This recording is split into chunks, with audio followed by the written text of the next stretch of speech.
Ooh. Right, okay. Over to you, Emma. Okay, well, welcome everyone, and thank you so much for coming this evening and giving up your time on your Easter break.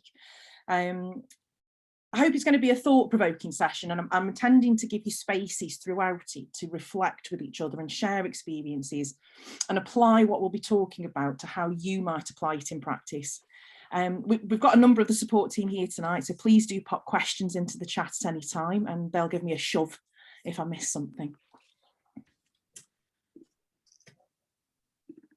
Okay, so as an overview, the session's aiming to give you a real whistle-stop tour on the background of some of the theory behind CBT and applying core concepts to our own space, working with young people in a tuition and mentoring capacity. And some of the content this evening I've actually adapted from how we might apply CBT with young people in secure forensic settings, and I've applied this to considering how it can also be used with many of our vulnerable young people. Bit of a public health warning. The main point of this evening isn't to train you to use clinical therapeutic interventions, but to explore elements of cognitive behavioural theory and how it can help us to understand our young people's behaviours in sessions. And also to create a space to reflect together on our responses to those behaviours by trying to understand what might be driving them. So what is CBT? Well, it's based on the idea of focusing not so much on what has happened to someone, although that's really important information. The focus is on understanding how we process it and what we might expect to see in terms of emotions and behaviours in certain situations as a result. So if you think of the mind as a machine, interpreting data and acting on if-then principles, that's a really good metaphor for how we develop unhelpful thoughts and behaviours that can be detrimental because of how we learn to understand and interpret ourselves, others and the world around us. So basically, the output is only as sound as the data that's gone in. So for many of our young people, the initial data that they've been given about the world due to childhood adverse experiences, for example, might have contributed immensely to them developing what we call negative schemas, maladaptive core beliefs, underlying assumptions, and as a result, really negative thoughts about themselves. Oh, are we okay? Was someone? Okay, so yeah, so negative schemas, maladaptive core beliefs and underlying assumptions. And these negative automatic thoughts can be about themselves, about the world around them, or about how others are going to interpret them or behave towards them. So CBT aims to help a person challenge cognitive distortions and adapt their core beliefs so that they can move forward in a more positive way. So I'm just going to give a brief explanation of two of the core elements that I've mentioned there. And the first one being the development of negative schemas. So each of us has different faces that we show the world, dependent on the role we're playing in any given moment. And each of those faces could be considered to be a different chosen character in our repertoire of communication. So if you think about the different faces you put on every day, we're mother, we're father, we're manager, employee, daughter, son, teacher, consumer, patient, professional, friend. We choose a different way of projecting ourselves and communicating as us in different situations, dependent on the rules of that situation. And on the slide there, you can see a little picture from the film Split. And it's just a really graphic way of visually explaining negative schemas.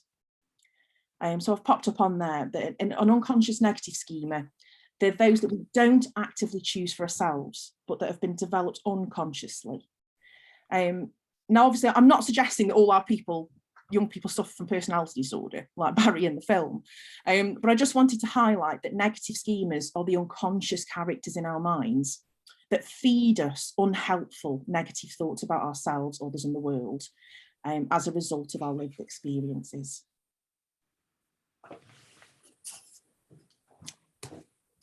And here we've got some examples of events in a person's life that might lead them to developing negative schemas, and as a result, cognitive distortions and maladaptive core beliefs. Now, that's by no means an exhaustive list. These are just some examples. Things like ACEs may have been experienced by the young person on a longitudinal scale, so for quite a while, and there's that history of trauma there. But it can also be caused by a traumatic single event, or what we call a critical incident. So I've given the example there of a car crash, but it could be anything that is a traumatic event, that it's a one-off, but it affects everything for that young person.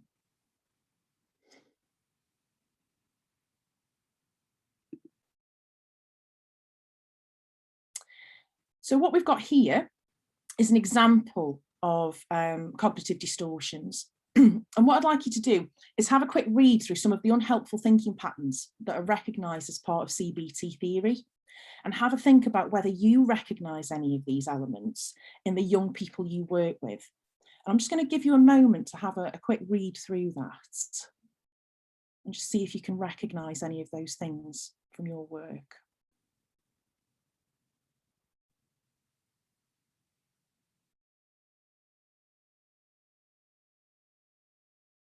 I think I'm guilty of every one on a daily basis, to be fair.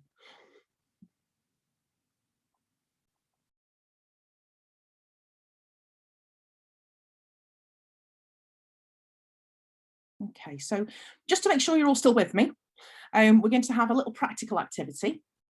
And I want you to identify which cognitive distortions you recognise from your work with your young people. So Rachel's going to bring up a poll for me, which will have each of those cognitive distortions you can see here. And you can choose as many as you recognise from your work with your young people. So Rach, can you bring up the poll?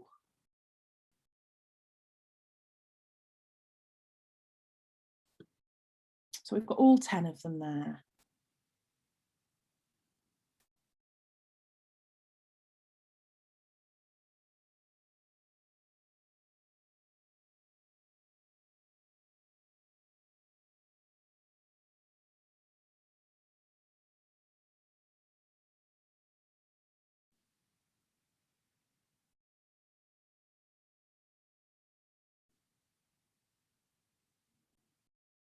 Take your time.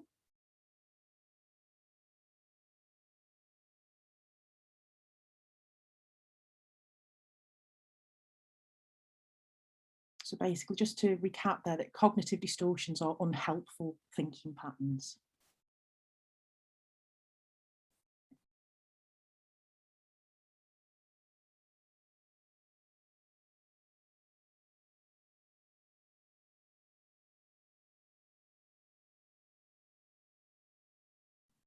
You can choose more than one as well.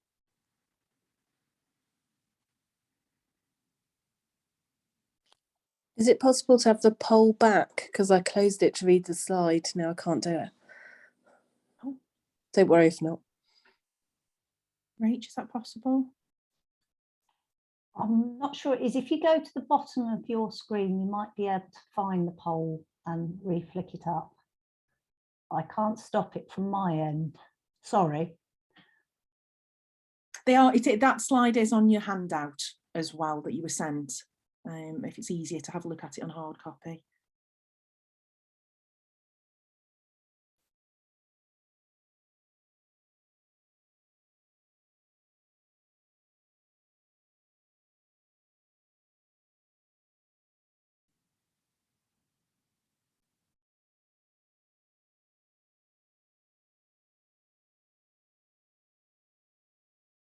So Rach, let me know when we're bringing up the answers. I think nearly everybody's done. We've got 25 out of 28. So I'll bring it up for you, Em. Real.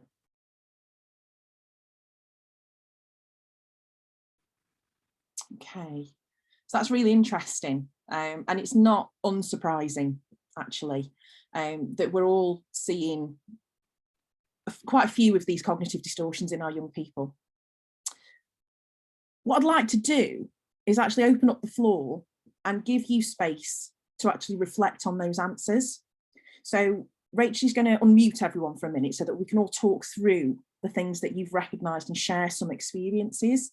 So we've got things like 68% there experience that all or nothing thinking from their young people. Jumping to conclusions is another high one, overgeneralising, disqualifying the positives.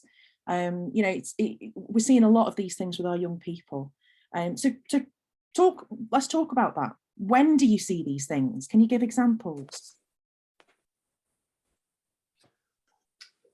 I think labelling's fairly important, isn't it? With people who are out of school. Mm-hmm.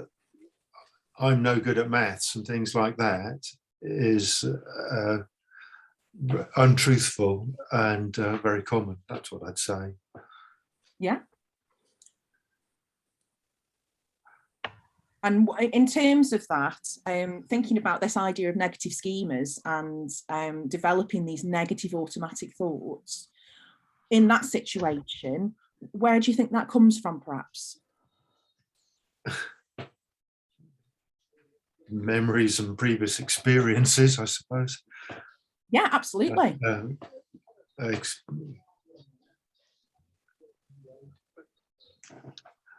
think labellings are sort of, it's so common in our, it's part of our culture. Very English. It's very British thing to do. It absolutely is. Labelling, in my opinion, is almost never helpful for human beings. That's what I think. Yeah, absolutely. But yeah. we're almost conditioned to do it. As British people, we apologise for our own existence, let alone anything we think we're bad at. Yeah. So yeah, I think that labelling one is one that we'll see quite commonly. Yeah. With our Em, can you hear me? Yes, you can. Okay, hi everybody. My internet is very unstable right now, so apologies if I go out. But I think with maths, Richard, it's particular. There's almost a culture that says it's okay to be bad at maths, and I think that's part of our problem as well. Yes. When children feel that they've failed at a task, they tend to catastrophize it. That's a classic example, particularly with kids who are not in school.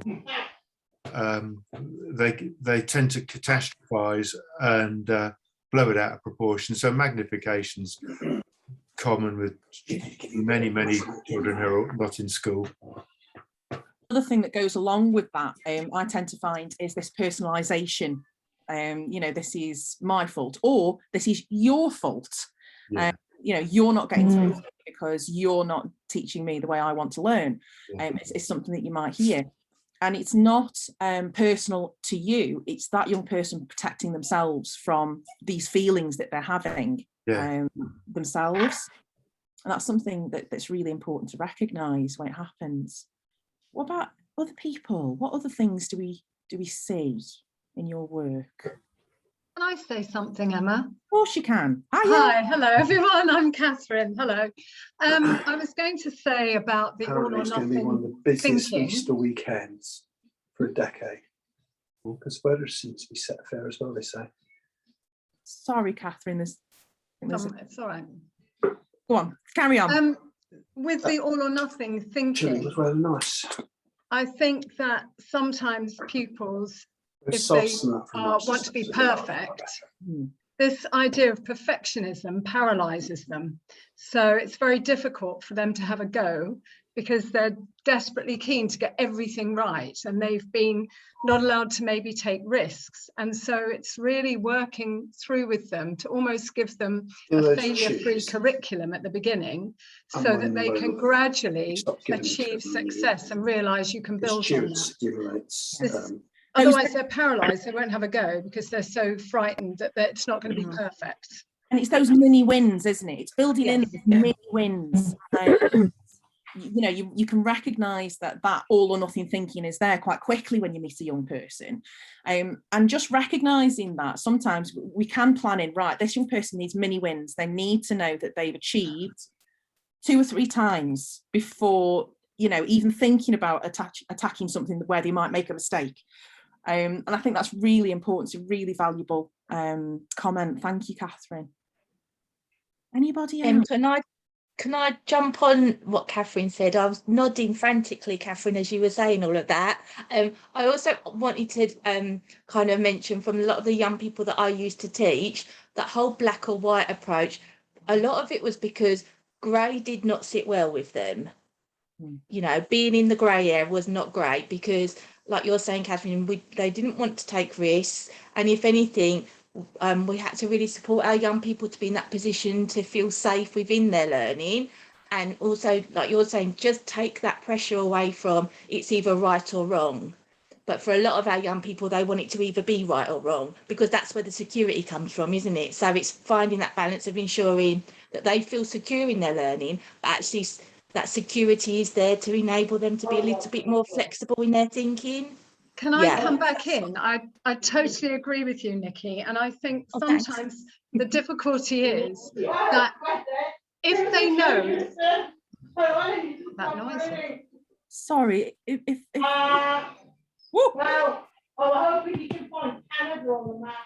if you're the unfortunate person who's got a lot of background noise, would you mind just muting for a second? Sorry. I was going to say that for young people as well, if they make an effort and then they don't do as well as they wish they'd done, that for them is soul destroying. So sometimes it's easier for them not to make any effort at all, because then, and it's a very difficult situation, isn't it? Because you want to show them that actually the effort and the persistence is actually more important as a skill to develop rather than the end result and the outcome. But it's very hard for them to get that. It is, because at the end of the day, and everything we're talking about tonight is about the fact that these young people, what's happening to them is unconscious. It's completely unconscious, the way that they think, the way that they react, the way that they behave. They don't understand the processes that are leading them to have those emotions or to behave in a certain way. So that's where we can use the understanding of the CBT theory to kind of help put a little tiny crowbar into the maintenance cycles and gently interrupt them so that they can actually step back and challenge those cognitive distortions themselves and prove to themselves that actually this thing that I predicted would happen because of my negative automatic thoughts didn't happen. Whoa, okay, well, what else do I think is actually wrong? And we can help them to move forward. Can we just close the poll, Rach, and mute? I think many of the young people we work with, they will have had historical childhood trauma that's contributed to them developing negative schemas and these cognitive distortions, and they've got no control over them. They're completely unconsciously developed. So core beliefs will be things that they believe to be absolutely true outside of their consciousness. So, for example, I am worthless. Underlying assumptions, which refer to these if-then thoughts, are also outside of their awareness most of the time. And that's the kind of thing where if I'm not perfect, I'll be rejected. It's that if-then. And then you've got these negative automatic thoughts, and they sit near the surface of awareness and they pop up with absolutely no warning. And it's things like, I'm totally useless. They think I'm stupid. And I call them thought gremlins, actually. You just can't control them. They do whatever they want.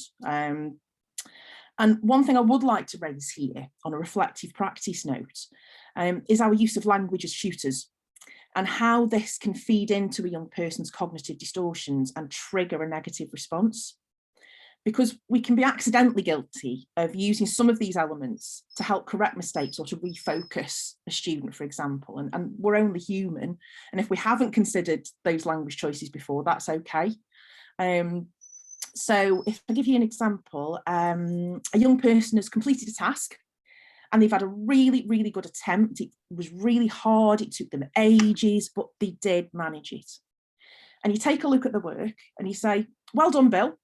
You've got this bit here a bit muddled up, but what you should have done is, and what we've done there without realising it is three things that can enforce the young person's cognitive distortions. We've applied a mental filter, we've disqualified the positive, and we've used a critical word, all in one well-meaning sentence. So if I just repeat that again, you look at the work, you say, well done, Bill, but you've got this little bit here muddled up. What you should have done is. And we might not even think about it because we're focused on progress. We're focused on attacking the thing that was got wrong so they can move forward. But our unconscious choice of words and what we focus on in that moment is so important. So from a CBT point of view, we could perhaps instead focus only on the positives of the attempt in that moment. The effort it took for them to complete it, the element of the work they did get right. Yes, note the mistakes in your mind and plan in more work around that area next time for progress. But in that moment, we could say something like, really well done, Bill. I know you found that challenging and you still kept going. And don't worry about this bit right now. It's not important. We can come back to that another time. This bit is brilliant. And I think it's important never to underestimate the power of language in terms of how we can either feed or starve a young person's thought gremlins that we haven't yet identified. So we might not know about them yet, but we could be inadvertently feeding them through language choice.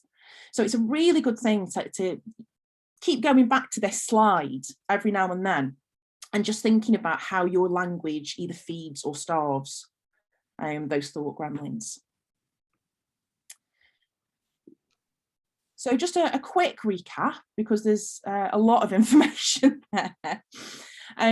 So negative self-schemas, they're developed due to trauma, and they make us have unhelpful thinking patterns. And that can be demonstrated through a negative emotional response. It might be a behaviour, but they're all due to cognitive distortions and these maladaptive core beliefs that they've created as a result of the trauma, underlying assumptions, and negative automatic thoughts about themselves, about others and how they respond to them, and also to the world around.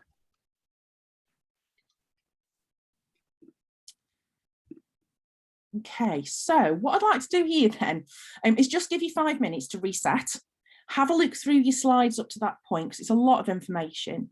And then when we come back, we're going to have a look at some practical ways you can apply that knowledge to understanding your young people on a psychological level. So we are going to do some stuff together and go through a few scenarios and really break the theory down into practice. Let me just pull this up. Is everyone okay so far? Everyone good? Brilliant. Go grab a cuppa or something stronger, whatever it is you need, and come back in 5. If you've got, fantabulous.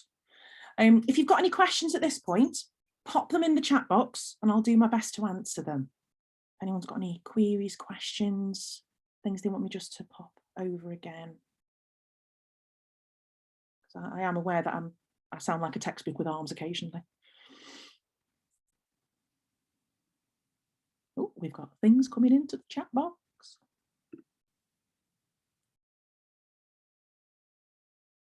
Jill, I'll have a glass, please. Thank you very much.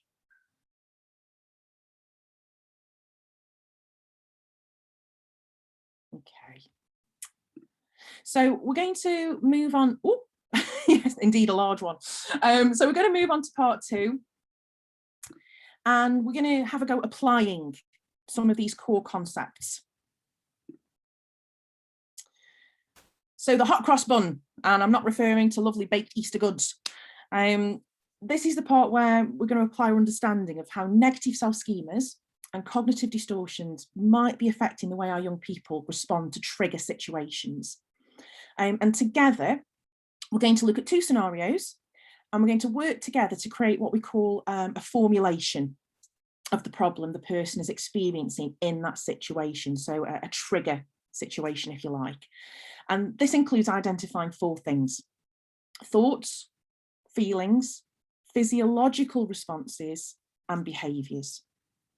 So to do that, first we have to understand the context and then identify what the trigger is. The reason the model's called a hot cross bun is purely down to the fact that the diagram looks like that when you've completed it. So I'm just going to bring an example up, and here we go. So here is a hot cross bun. And what's important to understand here is that the young person experiences this as interrelated elements simultaneously and completely unconsciously. They won't instinctively know what's happening to them, why it's happening, or why it leads to particular emotions or behaviours. So questions like, why are you doing that? Or is that acceptable behaviour, do you think? Might well be met with an increase in the behaviour or the emotional response you're challenging. And in CBT interventions, the hot cross bun, it seeks to help the person identify the trigger situation and then visually identify what's happening to them when that situation arises. Now, obviously, if your young person is in crisis, I'm not suggesting whip out a hot cross bun template and start getting them to try and identify these things there and then. You've got to step away and let them self-regulate. Instead, what I would suggest is that when you get home from a session where something's gone badly or the young person didn't engage in a positive way to what you'd planned, sit and have a reflect on what you know about the young person's history and try and identify what triggered the behaviour. Then have a think about what cognitive distortions they may have been experiencing in that moment, and get your hot cross bun out and record what you witnessed or observed, and then use that to inform your approach next time you see the young person. So we're going to have a bit of a little group activity and a pause for thought. And my beautiful assistant, Rachel, is going to magically unmute everyone again. And I would just like to give you a moment to discuss together this hot cross bun example. And I want you to think about what trigger event might have set off this kind of chain reaction that we see here, and whether you can think of any potential historical events or negative self-schemas that might be feeding it. Okay, so let's unmute everyone and let's have a look. What do people think? So we've got thoughts, feelings, bodily sensations, and behaviours.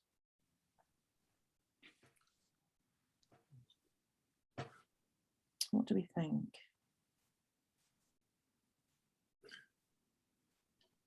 Have you ever come across an example of this in a session with someone, perhaps? Emma, I think one of the key things for me as a tutor when I work with a young person is their body language, and that always indicates when we are potentially going to be approaching crisis. There's almost like a switch, and it can be something in the eyes, it can be something in the tenseness of their body, it could be almost sort of a testing of a physical response, like an arm going out or a leg kicking up. And that for me is always a key moment where I think, right, I now need to redress what I'm doing. I need to step away, I need to watch, and I need to reflect on what did I just say? What did I just do? And maybe it's just me, but as a tutor, I instinctively go, what have I done that has triggered this? And I know it's not always what I've done. It's something potentially that I have absolutely no idea about, something that, you know, I've triggered an ACE or something has happened in their past that I aren't even aware about. But I think it's a very, very striking indicator of something's changing, something's not quite right here. Yeah, definitely. And as tutors, as you quite rightly said there, the first thing we might notice of someone's hot cross bun in action is the behaviour. Or it might be, as you said, a body thing. It might be that they've gone tense. They may have gone completely lethargic and withdrawn, and they've taken themselves out of the space. And it's thinking about, okay, what thoughts and feelings is that young person having right now? What's leading them to have these bodily sensations and this behaviour that they're demonstrating? And the key to that is thinking about their context and what you were doing at the time. And as you quite rightly said, quite often it's not something that we're doing, it's something that's happened previously, before you arrived. And it can trigger something. And they'll be, as I say, that they're experiencing these things all at the same time. They won't know why it's happening or be able to explain it. So that's something I always avoid, is what's the matter? Why is this happening? Because that's going to stress them out even more, because they don't know why. So for us, if we can kind of step back and have that reflection of, okay, what's the young person's context? What do I know from their documents? What was happening at the time? and then trying to draw a hot cross bun for yourself of that moment, you can almost kind of reverse engineer what might have caused that. And you can try and approach it differently the next time you're there and see if there's a difference. What kind of cognitive distortions might be playing into this hot cross bun of emotion?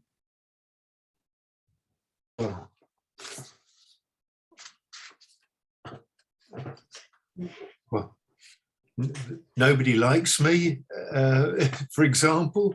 I always mess things up. It's, you know, typical individuals that may have been to lots of schools and had bad experiences at schools and might not have been able to make friends because they keep changing things. But those sorts of individuals are likely to become self-conscious and anxious and low self-esteem and all that stuff. So they withdraw and they put their hoodies up and things to avoid the possibility of those experiences happening again. Yes, absolutely. This child that you're drawing, I think. Yeah, it's about self-protection, isn't it? We experience all these things all at once because our body and our mind is telling us, I need to protect my self-concept. My self-concept is at risk here. And that's when we get the thoughts, the feelings, the body and the behaviour. And it just goes round in a circle until you can, as I said before, put that crowbar and interrupt the cycle somehow. Okay. So we've got some really nice ideas there, actually. So Emma, sorry. I was going to say there's a lot of personalisation going on here as well, isn't there? Because sometimes a student kind of had a situation with his or her peers and it doesn't go as they anticipated, and immediately they take all the blame on themselves for what occurred. And this sort of thoughts arise from that personalisation. You know, it's immediately, I'm at fault, nobody likes me, I always mess up. Yeah, absolutely. Because that personalisation, especially for our young people, a lot of them have had so many things happen to them in their lives that your natural response to that is, well, it must be me. There must be something wrong with me. Otherwise, these things wouldn't happen. And again, it goes, all those cognitive distortions that are on that slide. And I keep saying, go back to you, when you start breaking it down and you start breaking the behaviours down and how they might be feeling, that personalisation is a key thing, I think, for a lot of our young people, definitely. Right, so now we're all getting the hang of it. We're going to work through two specific scenarios together. So here we go, scenario one. So I'm just going to read it out. So Joe struggles to engage with math. He's got low self-esteem and confidence due to how others responded to him when he couldn't get the answers right in class. Joe has difficulties with working memory and he struggles to process information quickly. So this is the context, this is the background. The trigger is that Joe's tutor presents him with a new maths topic he struggled with in the past. And the tutor says it's quite easy once you know how to do it, and he begins to model the method. So we've got the context and the trigger there. And together, what I'd like to do is for you guys to use that context and that trigger and think about what we were talking about there with the hot cross bun, and just give some examples of thoughts, emotions, bodily sensations and behaviours you might see as a result of that context and that specific trigger on that day. So just jump in. Please. Thoughts, he would almost certainly be fearful. Yeah, it's a good one. He'll be saying, I won't be able to do this. I won't be able to take it in and remember what my tutor's going to say. And then straight away, a mental barrier goes up, especially with working memory difficulties. Absolutely. He will be tense. Yeah. I think they'll back off straight away and just not want to bother trying at all. Yeah. So would you put that into behaviour? That backing off and withdrawing?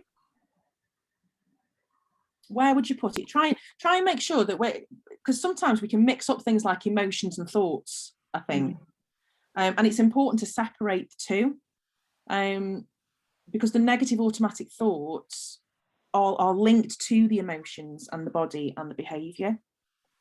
I think it would be an emotion. I think it would be emotional, but I think you would also see a physical withdrawal of some sort, whether it's a tensing, whether it's a head on the table, whether it's a storming out of the lesson. You know, there would be something that would trigger that this person has just had enough and does not want to pursue this anymore because it's too difficult. I think thoughts as well could be in there, that he's already starting to think he's going to look stupid because he's been told that it's easy. Yeah. He's But been I told also already think that it's easy, so he's going to think I'm going to look stupid because to me it's not easy, or I can't do it and it's easy. Yeah, that's absolutely brilliant, because I was hoping someone was going to pick up on the language and how that can be a trigger in itself, actually, with that context. So that's an absolutely brilliant thing to point out. yeah, I shouldn't tell him it's simple because it's not for him. One of his behaviours may well be to engage some of his peers to create distraction. Yeah, definitely. So distraction tactics. In a one-to-one, maybe they could go, oh, can I go to the toilet, or can I go and get a drink? Yes. So that they can cut themselves off from the session and have a brain break. Definitely. Absolutely. These are really, really brilliant. Any others? What about bodily sensations? Let's have a look at that one. I'm just turning my lamp on, excuse me, because I'm in the black hole of Calcutta. Should be slightly better. Bodily sensations.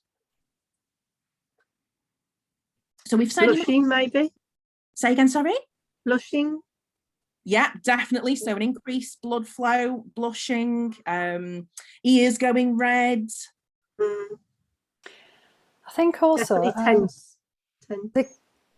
think also they could start to feel sort of like stomach problems with the apprehension of not wanting to actually partake in this, and as they work themselves up, it can manifest in different ways. Massively. One of the biggest physical manifestations of young people who have anxiety is stomachache, headache. These things that become, as you quite rightly said, physical manifestations of that psychological anxiety.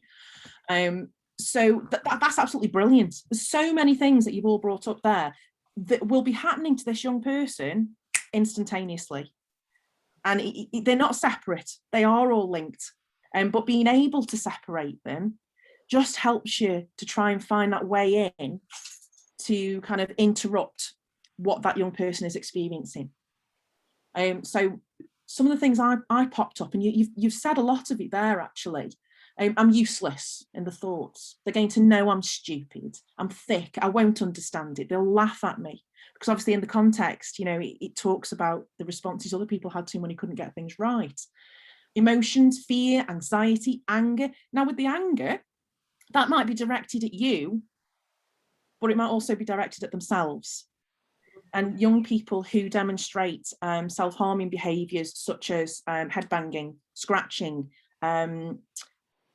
peeling skin, anything like that we recognise as an anxiety-led behaviour, it could be being brought on by this trigger. The bodily sensations, racing mind, heart beating faster, leg shaking, not being able to look at the thing that they're supposed to be doing. That's another indicator that they physically can't look because it's too traumatic for them. And in behaviours there, you did say, I'll take myself away from the situation. I've also put in there being rude to the tutor.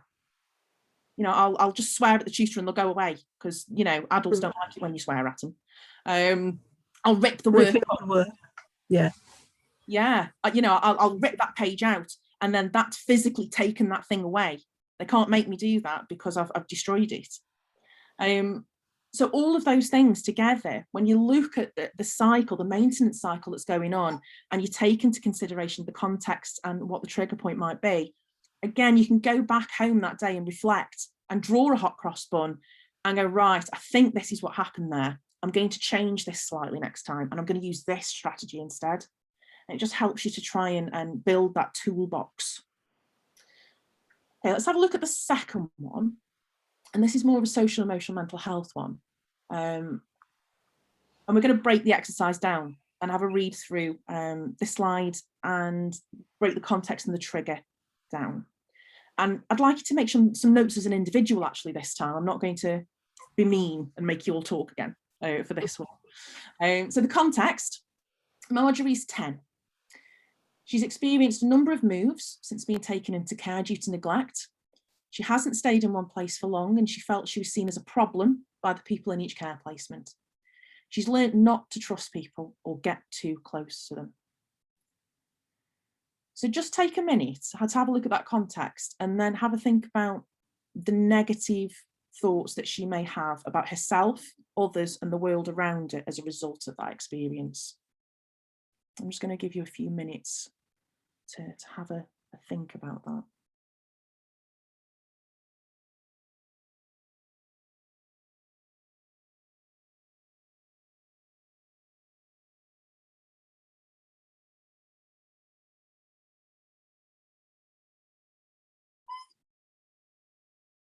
So just recapping on the maladaptive core beliefs, that's these beliefs about the world or themselves that are skewed because of what's happened to them.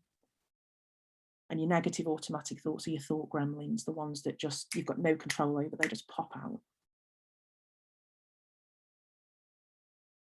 Okay.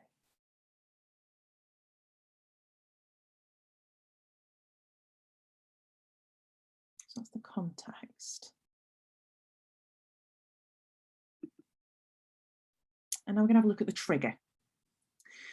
So Marjorie's been at a new placement for a few weeks and she's struggling to settle in.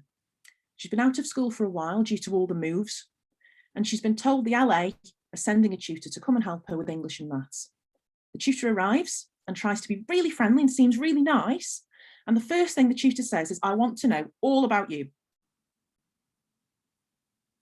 So thinking about the context and what has happened to Marjorie previously, and then thinking about this as a trigger situation for her, have a go at creating a hot cross bun. What you think that hot cross bun might look like in that trigger situation.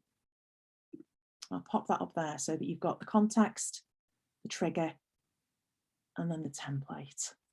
So we're looking for thoughts, emotions, bodily sensations, and behaviours that you might see in that situation.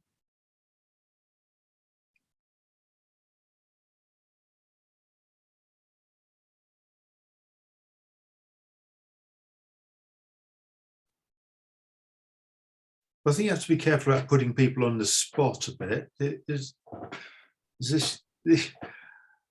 It's more about empowering them with children.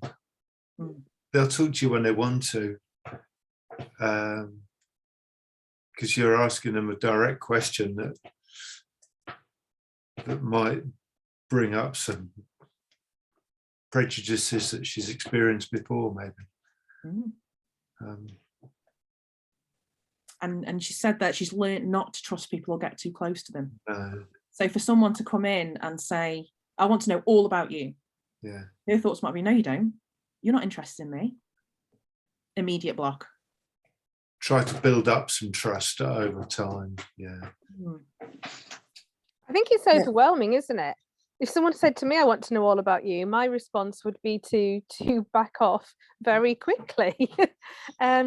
I think it needs to be a much gentler approach, and perhaps tell me one thing that's interesting about you, not all about you, because actually her own experiences have all been incredibly negative. Yeah.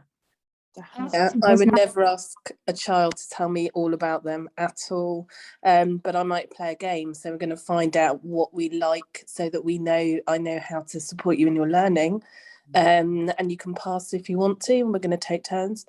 Yeah, brilliant. So that collaborative approach.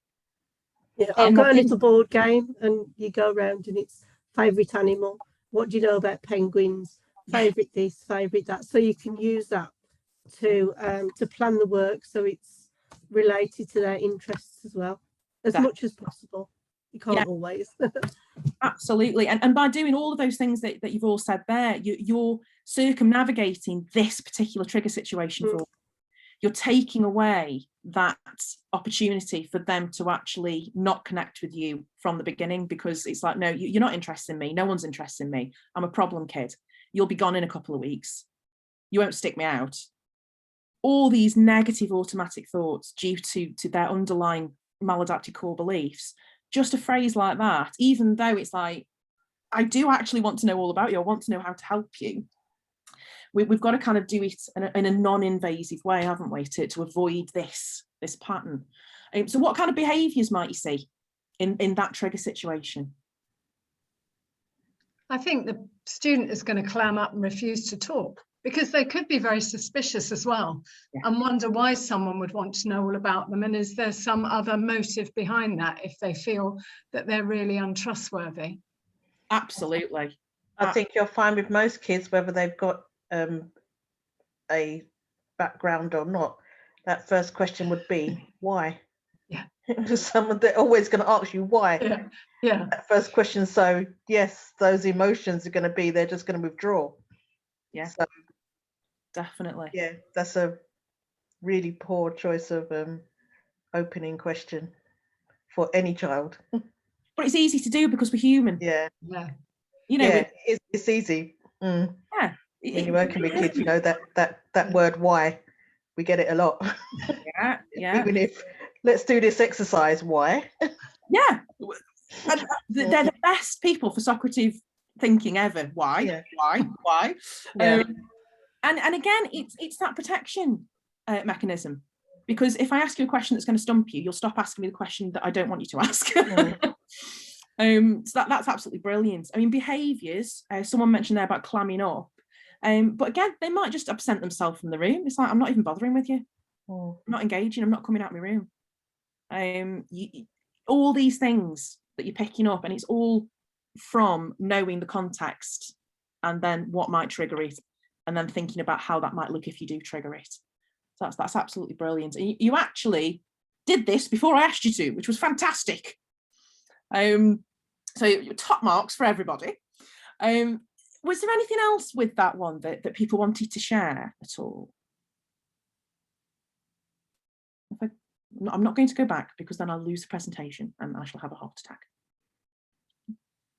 Anything else? Okay, it was absolutely brilliant. There's a few suggestions in the chat. Oh, fantastic. I think Stephen said, tell the learner about you first. Okay, Shelley. So Shelley, it's a shame more pre-teaching isn't done in schools, because this would really help. Yeah, completely agree. Body tensing up. Yeah. Tell the learner about you first. Yeah. One thing with that one, Stephen, I would say is that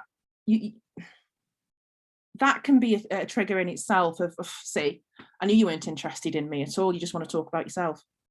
So it's one of those things where, yeah, actually, you might try and pick up on some of their interests and say, oh, I've been interested in that before, but I don't know much about it. Can you tell me more? Could you tell me something about that? Because I'm really interested. There's different ways to kind of get around it and bring those things in, but it's a really, really good idea. I do. Can I say something, Emma? I do love Tracy's idea of the game, because I think once you're doing something practical and just having a load of felt tips out and paper and taking the pressure off, because when it's one-on-one, and it's quite useful to actually experience what it's like to be a learner in a one-on-one situation, you really feel put on the spot, even if you've not got all that traumatic experience. And so having something practical to do, even when you're talking in an early conversation, so you haven't got to necessarily make that eye contact, and you're able to just scribble or draw or just feel that you can do something practical. Yeah, definitely. Takes a bit of the pressure off. Definitely. And it's interesting you mentioned there about eye contact, because something I avoid doing with someone, particularly in the early stages, if I know that they're very, very anxious learners, or there's a lot of backstory and very little trust in adults, is that actually I'll put some stuff out and I'll do it myself. And eventually they'll come and have a look at what you're doing. and just not kind of expect that eye contact, and try and I want you to look at me when I'm talking to you. It's a very teachery thing that we've got ingrained in us, isn't it? That if I've not got eye contact, you're not listening. And Emma, I was just going to say, I think positioning of the adult and the young person is crucial. I think to sit face on face, regardless of whether you're going to try and get eye contact in or not, that can just be, I mean, it's a no thank you from me most of the time, you know. So, and I think a lot of young people just really prefer the whole peripheral, checking you out for a bit first of all. So I think even just the way you enter a room and the position that you, where you sit and kind of how you place your resources, all of that has to definitely be thought about before you even begin. I think that's crucial, because you're almost setting up the learning environment and the expectations without even saying anything by that point. Absolutely. So Nikki, that's exactly what I was going to say. I was going to say, for me, it's a no sitting opposite a child. I always sit next to them so that we don't have to have that sort of intimacy that is actually quite threatening. And you can look at the wall and you can look into the far distance and you can look down at your desk, and it just removes that intensity, doesn't it? So it's exactly the same, Nikki. So great minds think alike. We've got some comments here from Stephen. Lots of patients, let them come to you. Absolutely. You're going into their space, and it does need for them to buy into you being there. So let them come to you. Hannah, I've used a name doodle where I draw my likes or things that are symbolic to me. They can draw their own, giving them ownership over what they're happy to share or not. Fantastic idea. Love it. And you don't have to be talking. It's that thing of being able to be quiet and not filling the silence and thinking, right, we're not making any progress here. How am I going to prove progress within session? We haven't spoken to each other. We've just doodled. Well, actually, what you've done there is develop trust. So that's far more important than any kind of academic progress. Hannah, I love the name doodle idea, as do I. Fantastic. Brilliant. You could do the doodle activity based on something that you might know in advance, like the agency's told you, like they like sport. So you could choose sport and do it around that, or something you might have already been told as background information. Yeah, absolutely. And I keep coming back to this idea of context, and I will mention it in a minute about the documents that you get before you meet the young person. I cannot stress how important those documents are, not just in terms of this young person has this diagnosis, or this young person, you know, if you mention the word maths, will rip the house apart. You know, that's not the important stuff. The important stuff is that reading between the lines and going, okay, what does this young person connect with? What is going to trigger this young person? Avoid it like the plague. Those documents are so important to building an understanding of the whole young person. So we've had a go at applying some of the cognitive behavioural model theories, and hopefully the information activities you've taken part in tonight will help you think reflectively about your young person's emotions and their behaviours and why they might respond in certain ways to a potential trigger situation or a stimulus. And by doing that, you can alter and almost stage manage your approach. And that's something we've just been talking about, that stage management with these young people, to help them avoid or reduce situations and increase opportunities for them to safely begin to challenge some of those cognitive distortions that will be so deep-seated, and it takes time. But if they can have really positive experiences with you, and you've taken that time to really do that background thinking around the hot cross bun and around the context and potential triggers, that's going to really help them move forward in a nice positive way with you. And as we were just saying about the student documents, if you reflect on the documents with a CBT focused lens, and you can use the hot cross bun method to explore some of the behaviours or emotions you might see with your young person before you've even met them, you're giving yourself that best opportunity to avoid any potential triggers straight away before that relationship has been cemented. If you're already in a referral and you come home one day, it's like, they just won't engage. I can't understand why this happens every time I suggest X, Y, or Z. Go back to the young person's documents. Re-identify the context, identify the problem or the trigger situation you found yourself in when the behaviour occurred, and draw out what you think the hot cross bun model of that moment for them might have looked like, to try and explain to yourself what were the behaviours there, what were the emotions, what were the thoughts, and let that help you plan for your next session when you go back in. We want to banish the thought gremlins, but we have to do it in a slow and steady way. So there's always a sequel, and there will be a session 2. And tonight's session, it's been about giving you the tools to apply some basic CBT-based principles to your work with young people in a non-invasive and reflective way, without them knowing you're doing it.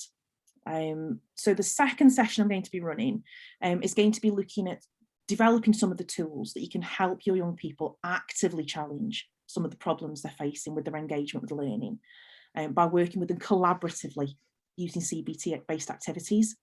So that might be doing a hot cross bun with them, you know, the day after something's happened. Let's have a look at that. Let's see what happened in the moment. Let's try and visualize it.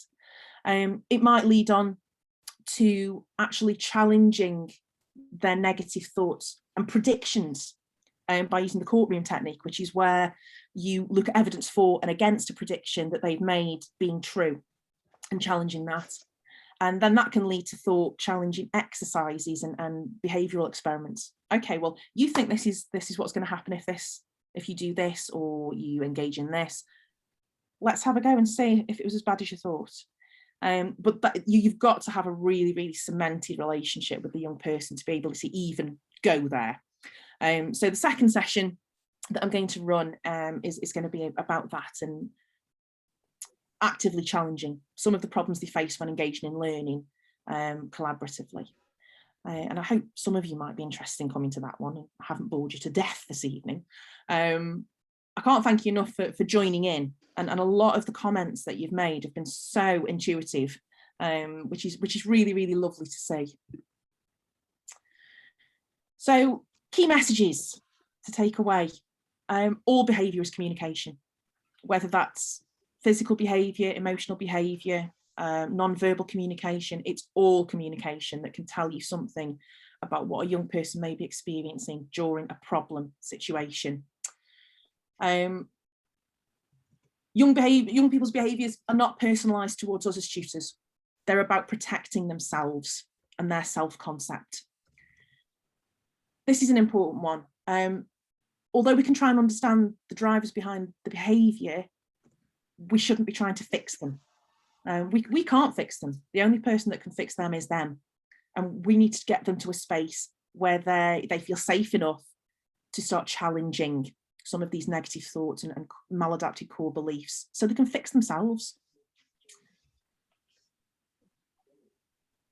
Understanding how unhelpful thought patterns and finding a way to gently interrupt them, we can help that young person to see that they have got control. A lot of our young people will have felt out of control for such a long time. And just giving them that moment of, do you know what, I can influence this. I have the ability to influence what happens to me. And for you to be a part of that is a really positive thing. And the most important thing, you can help your young person see how amazing they are. No matter what they've believed in the past, no matter what's happened to them previously, you're a part of that step forward for them developing what things are going to look like in the future. And that's something that's really, really amazing for us as tutors, I think. So thank you for giving up your time this evening, and I hope it's been interesting. But most of all, I hope you'll take away some new knowledge and ideas for reflective CBT-based practice with your young people.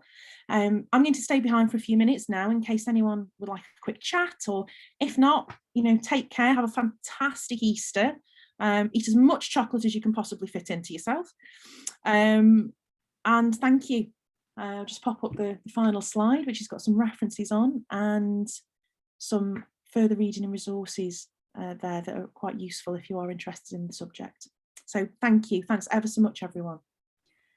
Yeah, I just want to say thank you on behalf of everybody here, Em, for doing that for us. Really thought-provoking and really good. And I'm sure we'll take that out as we go and tutor next half term.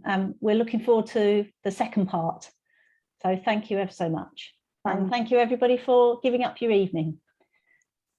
Definitely. Thank you so much. Thank you. I'm just trying to catch up with the comments now in case I've missed a question. No, it was really useful. Thanks for that.